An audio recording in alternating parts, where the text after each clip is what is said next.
It's another beautiful episode of Flipside on independent television, reaching you live from the city of Bronze. Yes, the city where the king is truly king. Now, for those who are just joining us for the first time, Flipside is one show that seeks to put a twist to issues by, looking at it from a different perspective rather than the very popular one. Okay, it airs every Wednesday on this station from 1:30 till about 2:25. My name is Harry Aigboje. And of course, it's my pleasure to have you join me on this episode of the show. Now, today, we're taking a look at a very interesting topic. It's something that has to do with education. They say education is the best legacy you can, leave or give to your child. Okay, so education has become very, very important, especially in recent times because of the dynamics that we're experiencing in our day. Okay, a whole lot of things are changing. They say the world is a global village. So if you're not educated, if you are not updated, the world will leave you behind. Okay, now we are going to be taking a look at the modern day dynamics of education. That's basically what we're discussing today. And to look at this issue with me are three amazing people, and they are already seated, ready to start firing on all cylinders. Now, to my far left is someone who happens to be a friend of the house, a personal friend as well. He goes by the name of Deacon Matthew Ehorobo. He's an educationist, of course, and of course a public affairs analyst. He also goes by the name of Shoemaking Directorate. It's good to have you in the house. Good afternoon. Good afternoon. Good afternoon, everybody. All right, it's good to have you. Okay, seated next to him is a lady, the only lady in the house actually. She goes by the name of Uniriogene Emamovie. Did I get that right? You got it. You sure? Yes, I did. All right, I actually thought I was going to have a hard time, trying to pronounce that. Yeah. Thank you. You're welcome. So how does it feel to be the only lady in the house? It feels good. Blessed art thou amongst men this Absolutely. And seated next to him is also a friend, a personal friend, someone that is really passionate about masculine affairs, masculinity, anything that has to do with men. He's a mentor to young men, and of course, he's also a public affairs analyst. He goes by the name of Ramsey Abu Uwaila. Harry, it's always a pleasure to be on the show, and it's an opportunity for us to correct some of the wrongs in society. Thank God we are here again. Yeah, an opportunity to correct some of the wrongs in the society. Isn't that what Flipside is about, though? We seek to, pinpoint some very key issues and find a way to profess solutions to them. Okay, so today, like I said, we're taking a look at the modern day dynamics of education. Now, the first question I'd like to ask, and that goes to you, Deacon Matthew. How has technology transformed the classroom experience today? Yes, to God be the glory, we are metamorphosing. The world is becoming more advanced in technology and all of that, and we must evolve. We must not be redundant, as in doing the things the traditional means, the traditional way, and thinking or wanting to get different results. It will not be. Technology has bring a lot of innovation and accessibility and also flexibility in reaching out to the larger public, at a glance, away from the traditional method of classroom experience. And that will even lead us to what the COVID-19 pandemic brought to us, for access to information, resource material, at a glance. Although it has its own sides of shortcoming, but which, with the advancement we have in the 21st century, is giving us a leadway in surmounting problems, fixing up tasks, that hitherto were cumbersome to address. So that is it.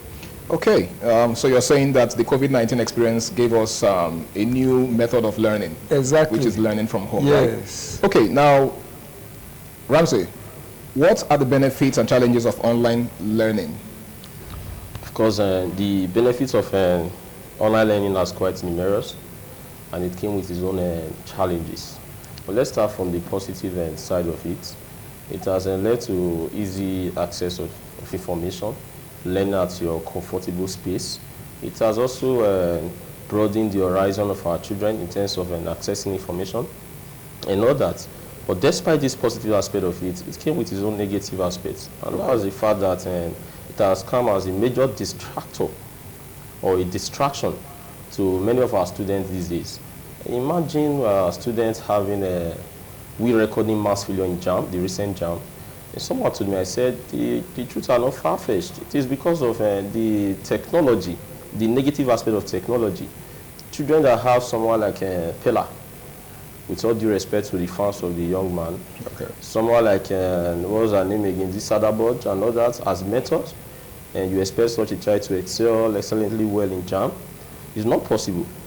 So they have these people as mentors because they have access to these guys are the bad internet. influences? So they are bad influences on our children. I am a teacher, so I must tell you the truth. So I wasn't surprised when I saw the results from JAM. But that's notwithstanding, it's like a coin of two-sided coin. They prefer to take those things that are good for them. For example, others are using the internet very well, while others are using it in a negative note. So the challenges are there, and the positive influences are also there. And these days, I think the challenges that came with online learning are almost overshadowing the positive aspect of it. Okay. Now, we read again, right? We will. Yes. Do you want to trail that same line of thought, or you have a different perspective to it? All right. So technology has actually done so much for education, yes. At least it has given us a world bank of information that is easily accessible, you understand? Okay. You can easily access it. You don't have to pay so much. You don't need an infrastructure of like a library. Okay. You don't need to always go to the library to just get what you want. So you don't need a physical library, okay. Right. yes. You can get libraries online where you can get access to almost you can actually learn almost everything online. Okay. You understand? Yes. So technology actually has done so much for education. So you mean to say it has simplified education in a way? Yes. Okay. Yes, it has simplified education, and through there are some learning learning sites that people go to learn stuff, and the content they're actually based on how fast the what is it called, the students can learn. Okay. Yes, it goes according to their pace. It's not like the conventional school we have where everybody has to go at the same pace. Okay.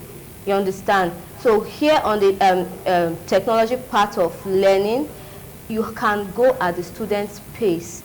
You understand? So technology has actually done so much, but like Mr. Ramsey said, yeah, it has also had a negative effect. So much distractions. Distractions. Yes. You see, a teacher gives a student, let's say, an assignment online.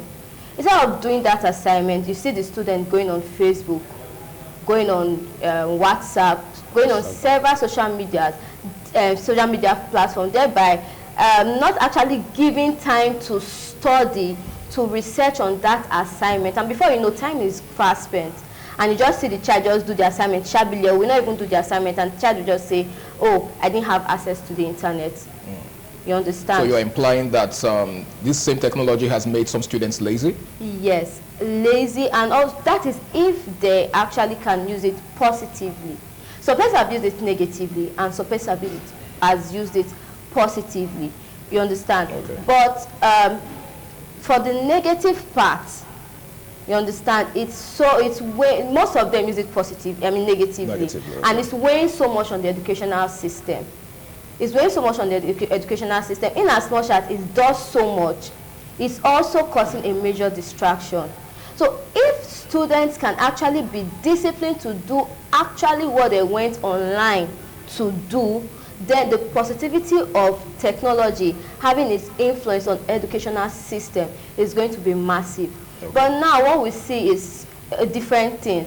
You see children of GSS 1 or even primary school forming WhatsApp platforms. Yeah. What are they discussing? And if you check those WhatsApp platforms, they are not discussing anything that is actually going to help them in their educational pursuits. Okay. You understand? So I've seen this. I work in a school, and okay, by the grace of God, we have a school, and I worked there, and I've seen several issues. There was one incident that happened that a parent had to come and report to the school authority that her child of JSS1, she saw that she's in a WhatsApp platform. What are they discussing? Rubbish. Nothing that, they're not discussing anything that can actually boost their educational level. Nothing of academic nature? Yes, the academics. Okay. Nothing relevant to their academics. And they're like, please remove me from your group. I don't want to join your group again. Take me to Anita's group. So you can imagine that kind of thing in the educational system. Yeah. So I won't dispute the fact that technology has a great role to play in the educational system, but we need to check the disadvantages. Thank you very much, Really Ogene, for your amazing contribution. I would like to ask you, Deacon Eyorobo. Yes. Now, do you think it's possible to maximize the various technological inventions that are available to us, like AI and all of that, and still be able to be ingenious? Yes. Educationally speaking. Yes. It is possible, and that has to do with the regulation from the government. Because without proper regulation, the tendency to deviate from the positive aspect will be very, very high. Okay. And that is where the NCC comes in, the Nigeria Communication Commission. And if they don't take it to a class where people who default in the use of certain sites are brought to book, you see the massive abuse will be very, very high. Yeah. It all boils down to regulation. And if the government will not do the needful, it's doing more harm than good, if you ask me. Oh, really? It's doing more harm than good. Why would you say that? Yes, if there's no proper regulation, you can see the results from the JAM that was just concluded. It speaks for itself. People don't want to go through the rudiments of learning anymore. Though the AI, digital intervention is good, but there's still that credibility of the normal classroom, the involvement, the traditional means. You don't just throw it away, because if you do, it will not be healthy for the larger society, because the tendency for people to misbehave will be very there. Look at what my sister what she said now. Little children who are not well brought up, though they may have that good home bringing, but by the time they peer pressure the groups from school, the tendency to deviate, and that is where the government, through the digital platform of regulating, by way of blocking off some site, shutting down some digital assets, that is where the proper regulation will come in. All right, thank you very much, Deacon Matthew. Just in case you're just joining us, it's Flipside on Independent Television, and today we're having a very interesting conversation, something that has to do with education, the modern day dynamics of education. Now we shall be going on a break, and when we return, the program continues. Please stay tuned. All right, welcome back, guys. It's still Flipside on Independent Television, and today we're taking a look at the modern day dynamics of education. Now, right before we went on that break, Deacon Matthew was trying to harp on the need for government regulation of most of these sites, these academic sites, right? Now, Ramsey, what's your thought on that? I think it is no longer something we are not all aware of, that the governments are not regulating any of these social media or websites. Children go online to see whatever they want to see.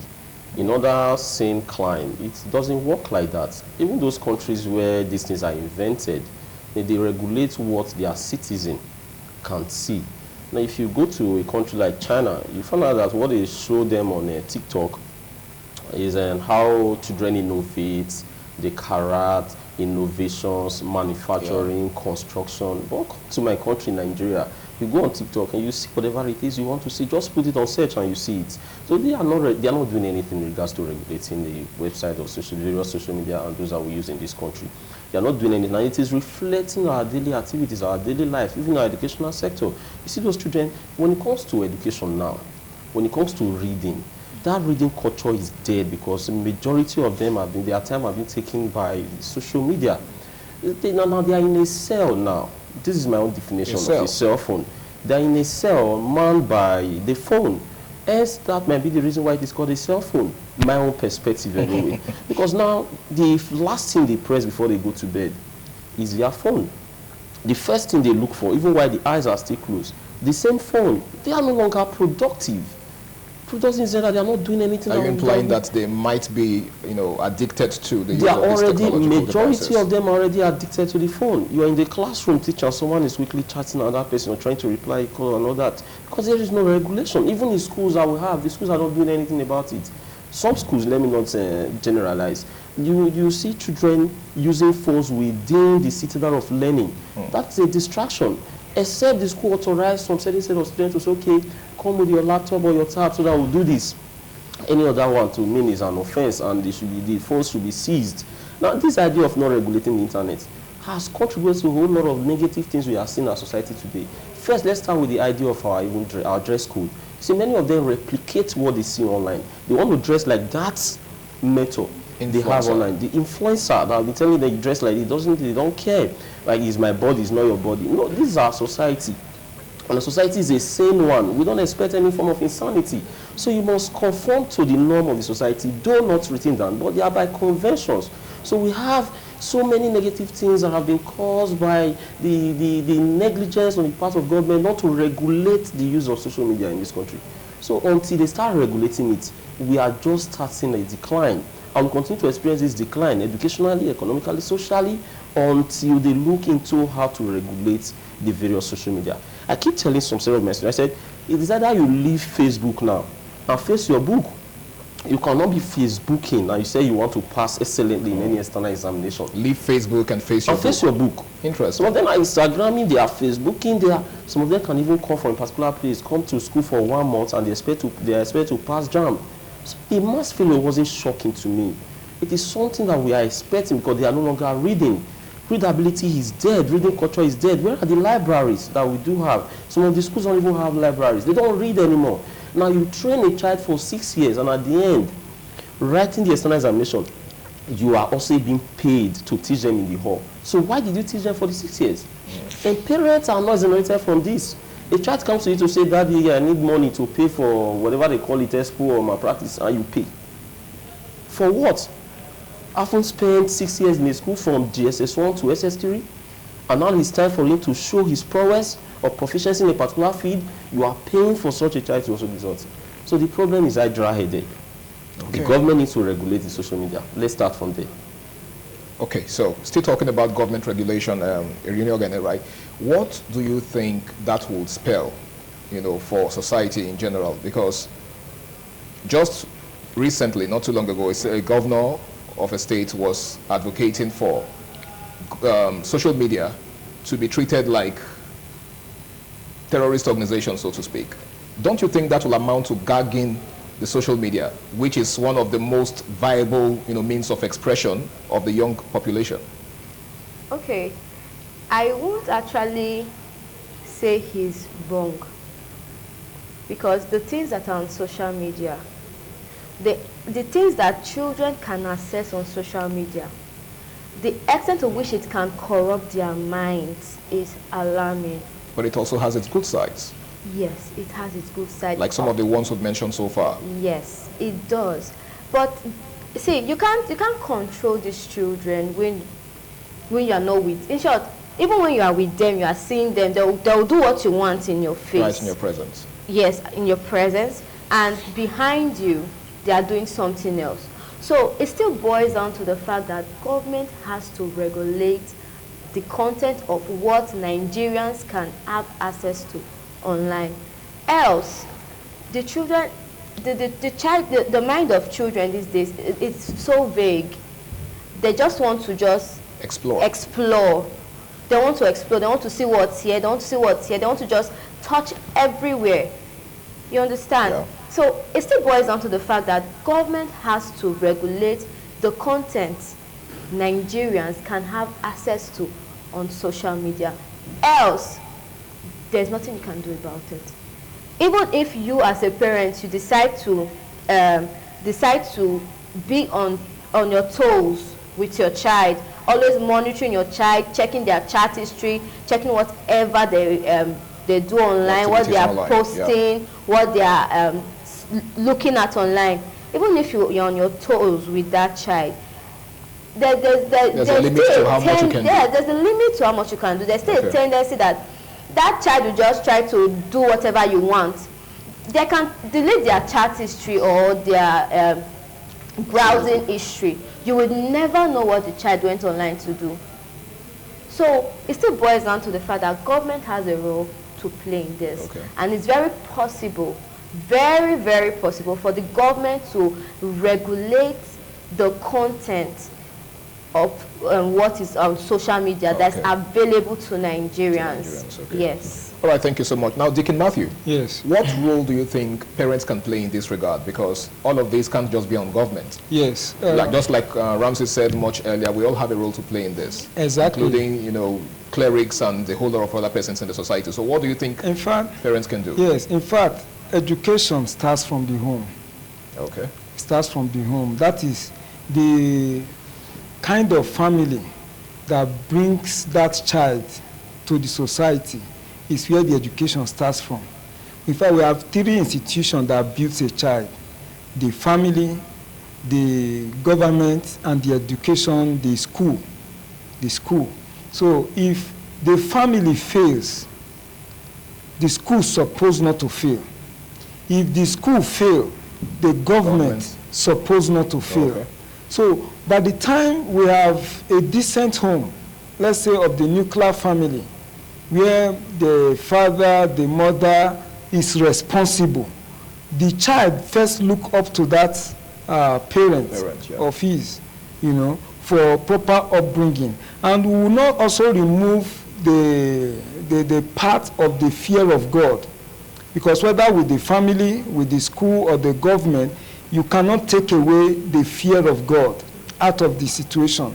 Because even if the family fails, the school fails, the government fails, with the fear of God, you will see decent. Now, in the Bible days, there was a time during the Sodom and Gomorrah, there were still the children of Lot that have not known man, even with the sodoming and everything that was happening then. So that will tell you the kind of home that brings forth the individual into the society. And the role such homes play in the yes, the father, the mother must be first the role model that will nurse that child into the society. And by the time he gets to school, if the peer pressure surpasses that of the teacher or the instructor, the guardian, then you see the abuse of the social media. But however, if the teachers are up to what they should, they still should be able to break whatever peer pressure it is. And that is why a lecturer, I work in a school setting, a lecturer should be able to define moral conduct that should bring forth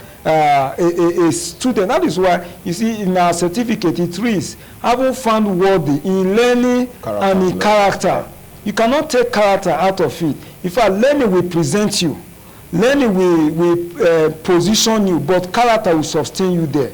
It takes double preparation of what brought you forth, of the learning, to sustain. Buying a white cloth like my co-guests are wearing is good.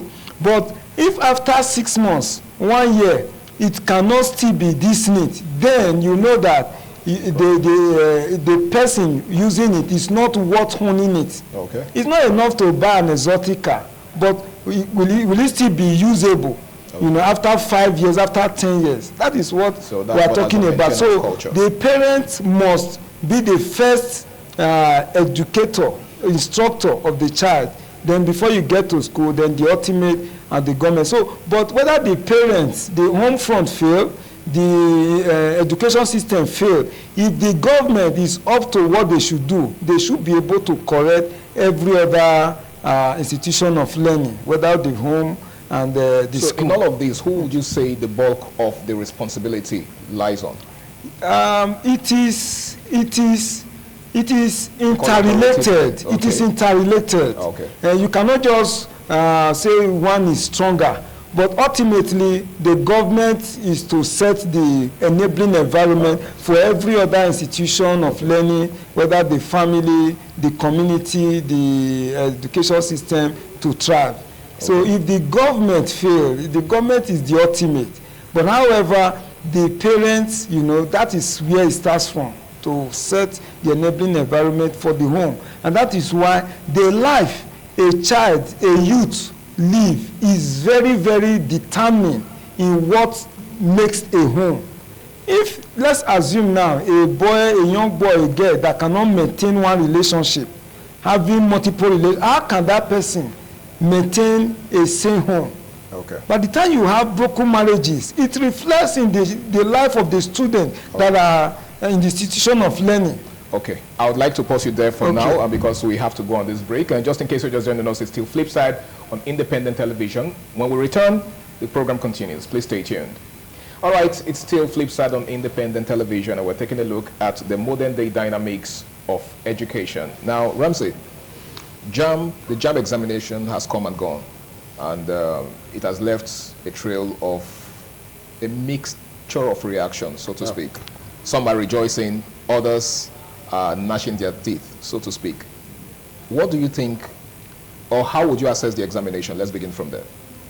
From my own assessment, I think it's, I'm sorry, I want to differ from the popular view that there might be something wrong with JAMB this time and all that. It is a true reflection of what I was expecting.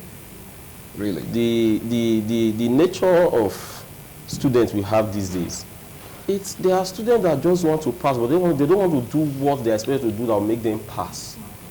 Students that don't read. So they are more interested in the result than they the are process. more interested in the result than the process, the procedure that will lead to the result, and which eventually they are expecting a success. And to me, the mass failure is not shocking. It is not an aberration. It is not an error.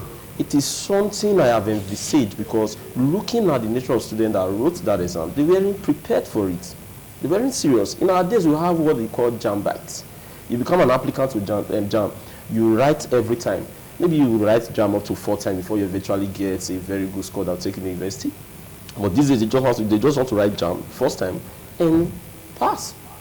It's something. It's disheartening to hear that people are going to say, why would JAMB behave like this? They read and all that. No, the nature of students we have these days, they weren't prepared for the exam. So you're saying that the claims of most of these candidates are unfounded? Are unfounded, in my opinion, but not all anyway, because you can't trust examination bodies in Nigeria. They might have some technical glitches and all that. But that idea of 1.5 million failed JAMB went below 200. I will not contest or dispute it because they were engrossed with their phones. They do more social media than their academics. You know, some of them would say we are reading with our gadgets. The problem is when the child is reading with the gadget and the chat comes in, hello, hi, say hi, he left what he's supposed to do, and come on. So that's part of the distraction. That's part of the distraction that I was talking about. So many of them were not prepared for the exam. They thought it's going to be business as usual, but they found that it wasn't business as usual. So there's no need of crying over spilled milk. So let's move on. Way forward. The way forward now is if they really want to write JAMB, they start preparing now. People start preparing for JAMB from SS1. From SS1, you should know that you are writing JAMB in SS3. Preparation starts then. Then you find out that when you write JAMB eventually, you pass very well. Not you leaving a particular place where they press computer to the JAMB hall and you are expected to pass. Easy for everybody must not go to school, Mr. Harry. They should leave school for those that are really ready to sweat out and get this success academically. But they do want to go to school. The reason why we have a high rate of unemployment in our society is because we have too many graduates that are not graduates per se. But they graduated from the various schools which they graduated from. They're more like graduates that are not graduate materials. They don't have the certificates. That's because they were not ready for. They need success. Peking, they like party rice, but they fear dance. Is it not from the dance that you get party rice? It is from the preparation that you get a very good score in JAMB. Okay. So the problem here is that many of them were not well prepared.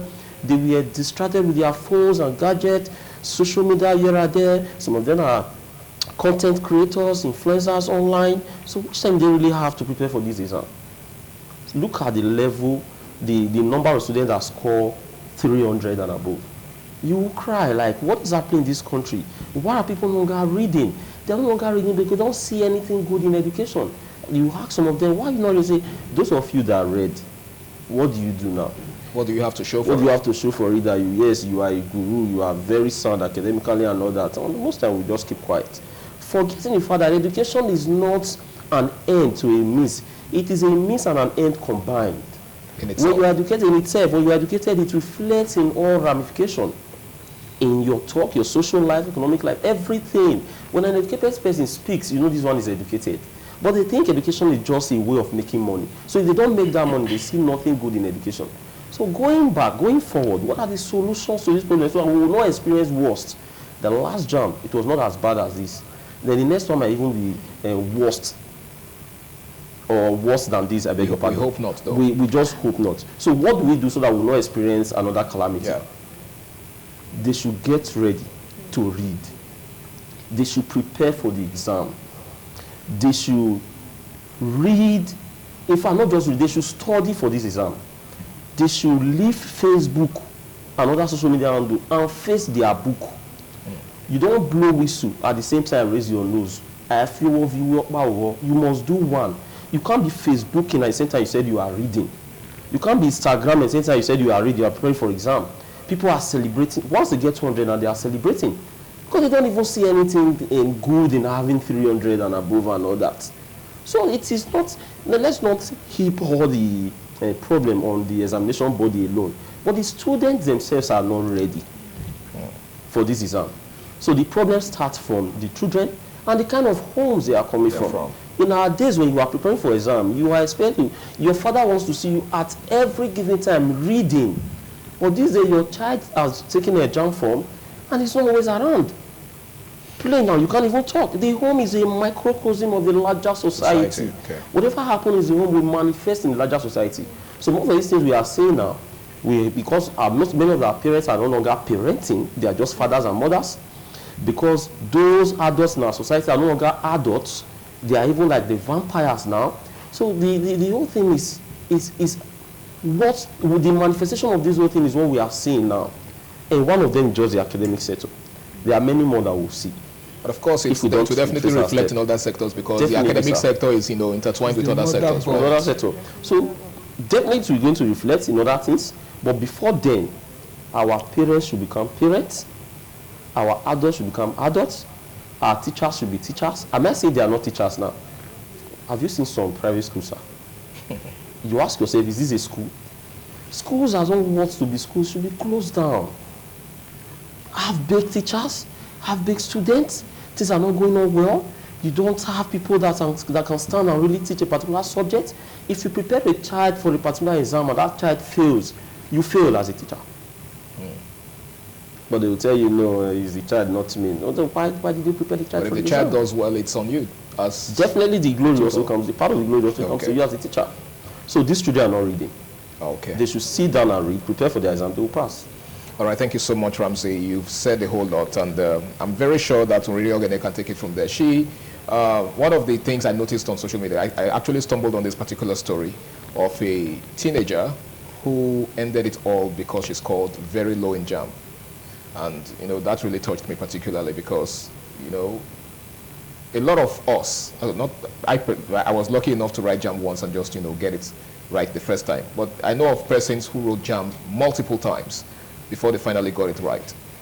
And here is a young girl who felt like a failure just because she wrote once and didn't pass. How does that make you feel as an instructor? And what do you think would have prompted that? And what could the larger consequence be for society? Well, there's just, should I say a few things or just majorly one thing I would say prompted that is, firstly, low self-esteem. Yes, her mental health was very unhealthy. Because if you have this self-awareness, you will know that there's so much to life than just JAMB. So I feel our educational system should ship in a program where we deal with the mental health of these students, because we are in a time that is very peculiar and very unique. And the mental health of an individual matters a lot, especially these children. Now, they could be going through a lot in school. You may not even know as an adult or as maybe their parents, because most children these days, they find it difficult to talk to their parents. So if we can make, even if it's the school, a safe place where they have someone they can confide in and talk with, then I don't think that would have happened. So the government, yes, the government should take into serious consideration how we can work on the mental health of these children, so that they can be aware of themselves, so that they don't battle with inferiority complexity that will actually end up taking their lives. Okay. I actually wrote JAMB 3 times. By the time I entered school, I had my classmates that were already leaving the university, and here was I just entering year 1. Even at that, I even had people that I still entered school before them that were my classmates. So because I failed JAMB once, that does not mean that was the end of my life. This is me here. I'm a fashion designer. Before I got into school, since JAMB was jamming me, I wasn't getting admission. I was like, why waste my time at home doing nothing? So I was working in a school and also learning fashion designing. So you chose to make the best use of your time while waiting. Okay. Because I knew that there was more to life than just it got to a point I told my mommy, if I don't get admission this time, I'm not going to go to school. I'll just focus on my fashion design, open my shop, and let life go. So that's you taking a leave from what Ramsey said earlier about the fact that not everybody is cut out for education. Yes, but even at that, if you look at, there's some persons that don't even know how to spell their name at SS3. How do you expect that person to actually get into school and come out with a good result? Okay. Some persons just go through school blocking, like paying their way through, yes, through the university, and coming out with a result that they cannot defend. And when you see them write their names, they'll be starting their names with a lowercase letter instead of an uppercase letter. So you wonder, did this person go through the 4 walls of even a primary school? Because in primary school, I learned that when you're starting your name or anything that has to do with noun, a proper noun, you start with a capital letter. You understand? So you wonder, did these persons even go through school at all? And they are graduates. So there are some persons that you should not just waste your time and your money. Instead, that money that you used to go to the university, go and learn a trade, establish yourself there, and you will do fine. Okay. Yes. All right, thank you so much, Uriogene. And that was also very, very insightful. Yes, now, we shall be going another break, and when we return, to be time to begin to wrap things up. Please stay tuned. All right, you're welcome back. It's still Flipside on independent television, and we're taking a look at the modern-day dynamics of education. Now, before we went on that break, Uriogene was trying to emphasize on the need to explore other options rather than just focusing on, trying to pass a particular examination to get into school. Now, Deacon Matthew. Yes. Would you like to share your thoughts on that? Yes, that is what I'm even advocating. There are different means of getting to school. It is not just through JAMB. And I want to tell the Honorable Minister of Education, Dr. Alausa Tujojo, is it not here? Please, sir, let us advocate system of education that will juxtapose vocational skill with academic learning. Okay. Not just that, we will push our citizens, our students into the tertiary institution of learning, to face studies without exposure to industrial environment, socio-economic environment, that when they graduate, they are now looking for a pay job, trying to now go through skill training that will now assert them for the, and by the time you know it, the criminality rate will be high, because people will be wanting to make money to match their status as at that time. Okay. At that point, many will be trying to get into a relationship, maybe to marry, to build a home, and when the fund is not there, you see the criminality in town. So let us advocate. There are other means of getting to school, not through JAM alone. There are OND programs that you will just, with your own level, you know, you do 2 years, and by the time you are done, you can start from 200 level in any higher institution of your choice. There are JUPE program. There are even part-time program. Yeah. I'm even advocating more of the system of education that will allow you time to work and that you receive your lecture weekends. And there are even distant learning options that you can do from the house. Then when the time comes, you come for practicals and all that. Yeah. And that is why we must also still discourage this artificial or digital way of learning in its totality. You see plagiarism. What does that mean? People copying and paste other people's ideas. Whatever you see online, they are people's content. Yeah. You understand? You see people just go there, lift content, lift ideas, words, or paragraph whatsoever. You know, they just do it, edit the name, and, you know, make it their case or whatsoever. Okay. You understand? So that's why we must be practical this time. Now, take it. Any product, any individual, organization or nation that does not have product or service to render, it will become a dumping ground or living by borrowing. And borrowing is a digital colonialism way of controlling somebody that is owing you. You have the right of whatsoever you know. Look at Nigeria now. We are all about 150 trillion debts rather. You know, so from what percentage we are owing, borrowing here and there because we are not producing. So we should come home and reassert our education system so that we will be able to position ourselves to render services, you know, that we require to drive this nation, to offer products to the international community that will boost our balance of payment, because being indebted is not doing us good. And by the time you graduate, you are next to nothing. It's not spending well of us. You understand? Because what you study in school, your certificate cannot convert to economic empowerment if you do not add value to your raw materials, to resources around you, you know, to become a means that somebody is coming for. So let us look at this, Honorable Commissioner in the state and ministers at the federal level, to reposition our education system that will allow for vocational engagement, industrial attachment, even while trying to gain admission in the first place.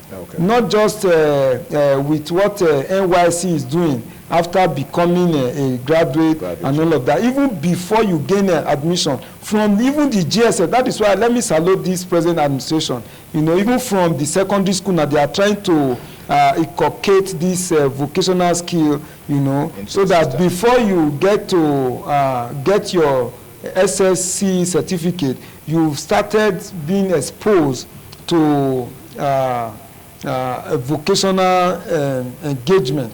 So let us look at it that way, and before you know it, we'll be able to redefine what we are set for. Well, I really do hope the people in authority are listening to us right now and taking cognizance of what you've said so far. Now, Ramsey, you are in the educational sector. Do you think schools are doing enough to adapt to the modern day realities of education? Yeah, so some of them are trying to. I think others are still sticking to that conventional way of education, which they are always be using over the years. But my humble submission on this is, what I would suggest they do is, even if it's not vocational, it can also be in the social sciences or whichever way it goes. Let's learn to commercialize our courses, our skills, that thing we've learned in school. How do we make money out of it? That they should be taught. Now, after reading a particular course, you begin to ask yourself, how do I use this course to make money? What value is it? What value is this course to me now? How am I going to use it to train my children, my family, and all that? So it's our time we started monetizing our knowledge, our skill, and school should be teaching them from 100 level how they are going to use this particular course in which the students are studying to make money. So with that, if they bring in this idea of how to make money with what you study, it will help people to go to school and have a right direction of what they're going to get at the end of the day, by the end of the day. And apart from this, now the schools we have these days, they should all know we are not totally against the technology. The world is moving fast and we must move with them. We are saying that the children should be guided on the use of this technology. They are children because they need to be guided by the adults. An adult knows what he or she wants. The internet contains both trash and treasure, as I do say, but the ability to decipher the treasure from the trash is what we should teach our children. So they should embrace the use of technology in schools, as some schools have already embraced, but they should be guided. The children should be guided on how to employ this technology. Take, for example, the issue of this and the idea of this and AI, artificial intelligence. Do you know many students think that AI have come to replace them? Rather, AI was just supposed to assist and not to replace. To aid their learning process. To aid, to just support, to guide. But these days they use AI for everything and they think it has stifles their creativity. They can no longer analyze. You see that spirit of sitting down to think out things yourself is no longer there. So they'll just prefer to go to AI and do that. AI is here to assist and not to replace. So the school should sit their children down and educate them on the use of modern technology.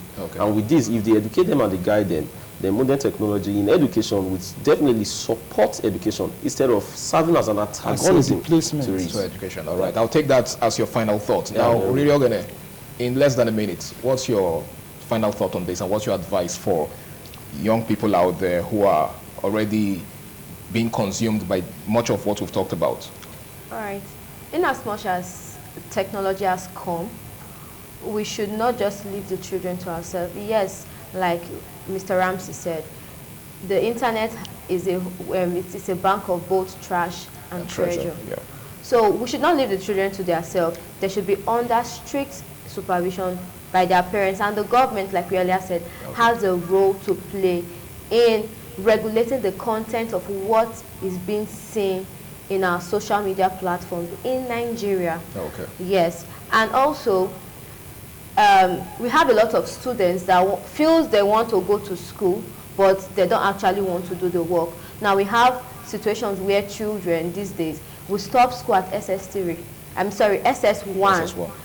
SS1 first term, not even second term, will take SS1 to go and start lectures so that they can follow, they can join the current set of SS3 to write WAEC and NECO so they can get into the university. So we have a lot of children in the university that are not even ready for life. They are not even mature to face life. So I don't know how the government is going to actually regulate that, but that is becoming a problem. You see, when I was in secondary school, we had to get to SS3 before we started attending lecture. And even if you were going to attend lecture, you're going to do that after school.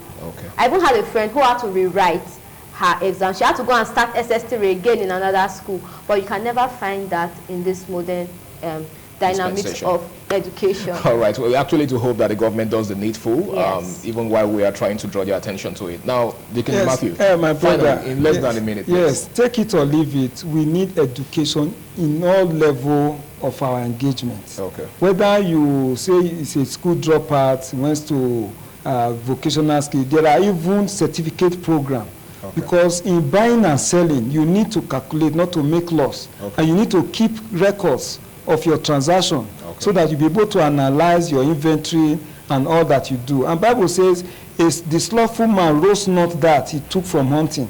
So whatever you do, you must process, you must add value, you understand, to whatever you are doing so as to grow. The AI, the technological advancement, the invention of people. So you should be able to develop, you understand, and not to make it a replacement. It is an assistance to development. Just like Ramsey said. Yes. Thank you so much, guys. I really want to say a big thank you to you for taking our time to be with me on the show today. You're welcome. I hope that the next time I call upon you, you will oblige me. Thank you. All right, it's been Flipside on independent television, and today we took a look at the modern day dynamics of education. Now, education is dynamic. I mean, it's something that is evolving. So whether we like it or not, modern day education has come to stay. Technology has come to stay. Just like my guests have said, your ability to, adapt to these new realities would determine whether you're going to be relevant or not. My name is Harry Aigboje, and until I come your way again, same time, same station next week, do ensure you do the right thing, stay out of trouble, and bye for now.